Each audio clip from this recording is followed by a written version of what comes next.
नमस्कार, मैं पंडित सुशील कुमार शर्मा अथर्व ज्योतिष केंद्र एवं आचार्य पूजा भंडार में एक बार पुनः आप सभी का स्वागत करता हूं।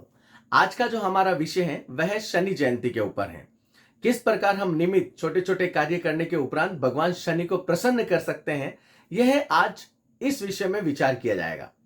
यहां पर मैं सर्वप्रथम बताना चाहता हूं कि मकर, धनु और कुंभ राशि के जातकों के ऊपर शनि की 7.5 का प्रभाव है और इसके साथ ही जो डैया है उसका प्रभाव कन्या और मिथुन राशि के ऊपर है। इन जातकों को विशेष तौर से शनि जयंती के निमित्त उपाय करने चाहिए, जिससे भगवान शनि की असीम अनुकंपा उनके ऊपर बनी रहे और यह जो 7.5 है या डैया काल है वह उनके लिए उचित लाभ लेकर आए।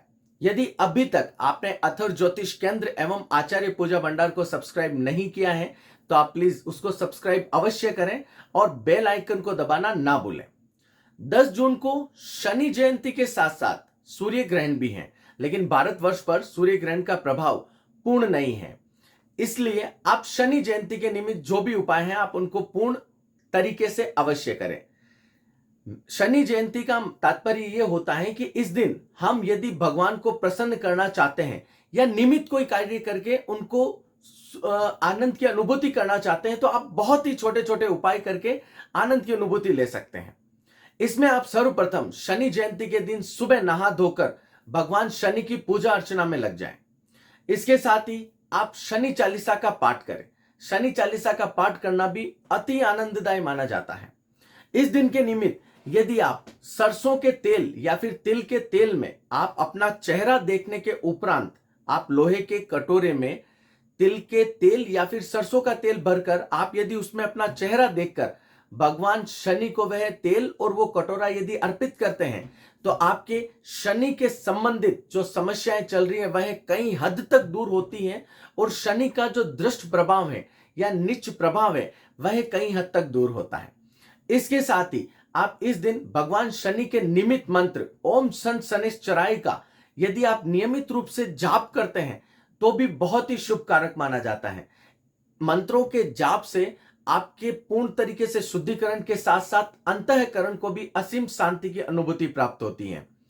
शनि जयंती के दिन आप कोशिश करें कि यदि आपको कोई गरीब व्यक्ति दिख जाए या फिर कोई भी मुखबंद जानवर दिख जाए तो आप उसको भी उचित आप अपने अनुसार या समर्थ के अनुसार आप उनको भोजन या दान आदि कर सकते हैं।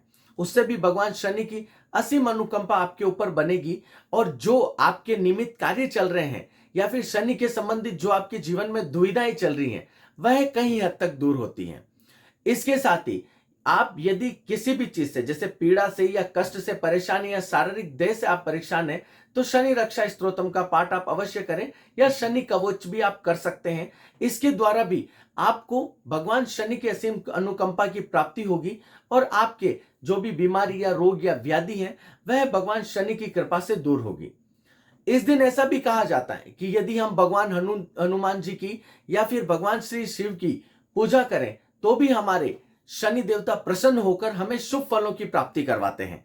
तो आप इस दिन नियमित समय पर आप उठकर भगवान भोलेनाथ की पूजा कर सकते हैं या जिन्होंने अपना इष्ट देव हनुमान जी को बना रखा है यदि आप उस दिन हनुमान जी की पूजा करते हैं तो भी भगवान शनि प्रसन्न होकर आपको नियमित आशीर्वाद प्रदान करवाते हैं।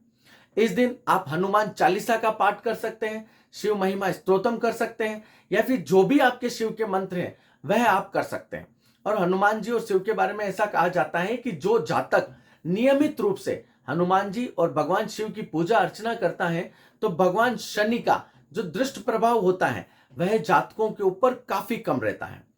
इस दिन का एक सबसे उचित उपाय मैं आपको बताऊंगा जिससे आपके नियमित कार्य या फिर जो कार्य आपके नहीं बन रहे हैं वो शनि जयंती के दिन यदि आप ये उपाय करते हो तो आनंद की अनुभूति हो जाती है।